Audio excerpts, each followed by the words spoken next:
ഇന്നത്തെ ശുശ്രൂഷയിലേക്ക് ഒത്തിരി സ്നേഹത്തോടെ സന്തോഷത്തോടെ എല്ലാവരെയും സ്വാഗതം ചെയ്യുകയാണ്.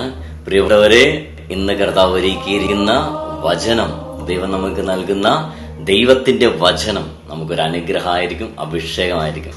വിലാപങ്ങളുടെ പുസ്തകം 3-ാം അധ്യായം അതിന്റെ 25-ാമത്തെ തിരുവചനമാണ് ഇന്ന് നമുക്ക് പരിശുദ്ധാത്മാവ് നൽകുന്ന വചനം. തന്നെ കാത്തിരിക്കുന്നവർക്കും തന്നെ തേടുന്നവർക്കും കർത്താവ് നല്ലവനാണ്. തന്നെ കാത്തിരിക്കുന്നവർക്കും തന്നെ തേടുന്നവർക്കും കർത്താവ് നല്ലവനാണ്. ഞാൻ നിങ്ങളോട് ചോദിക്കട്ടെ, നിങ്ങൾ എത്ര പേര് കാത്തിരിക്കുന്നുണ്ട്?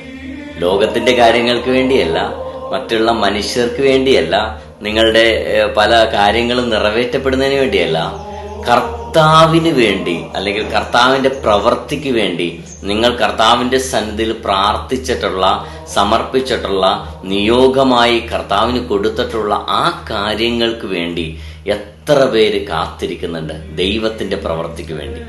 അങ്ങനെയുള്ളവരെ കുറിച്ചാണ് കർത്താവിന്റെ വചനം പറയുന്നത്. കർത്താവിനെ കാത്തിരിക്കുന്നവർ, 2 കർത്താവിനെ തേടുന്നവർ, അല്ലെ?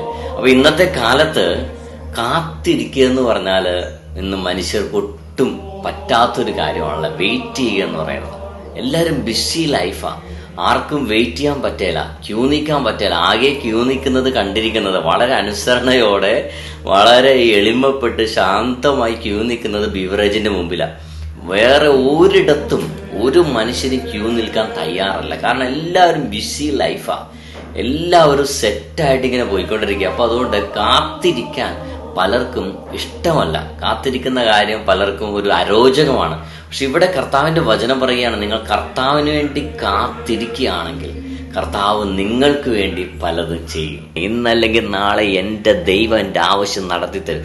അതാണ് വിശ്വാസം. അടുത്ത വാക്യം എന്താ പറയുന്നത്? തന്നെ തേടുന്നവർക്കും തന്നെ കാത്തിരിക്കുന്നവർക്കും തന്നെ തേടുന്നവർക്കും കർത്താവ് നല്ലതാണ്. അപ്പൊ കാത്തിരുന്ന മാത്രമല്ല, കർത്താവിനെ തേടണം, കർത്താവിന്റെ അരികിലേക്ക് വരണം, കർത്താവിന്റെ സന്നിധിയിൽ ഇരിക്കണം, സമയം മാറ്റിവെക്കണം, പ്രാർത്ഥിക്കണം.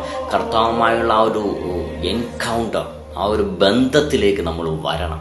കർത്താവ് പറയുകയാണ്, തന്നെ കാത്തിരിക്കുന്നവർക്കും തന്നെ തേടുന്നവർക്കും കർത്താവ് നല്ലതാണ്.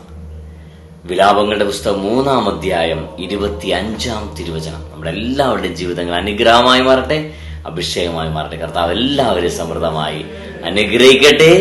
ആമേൻ.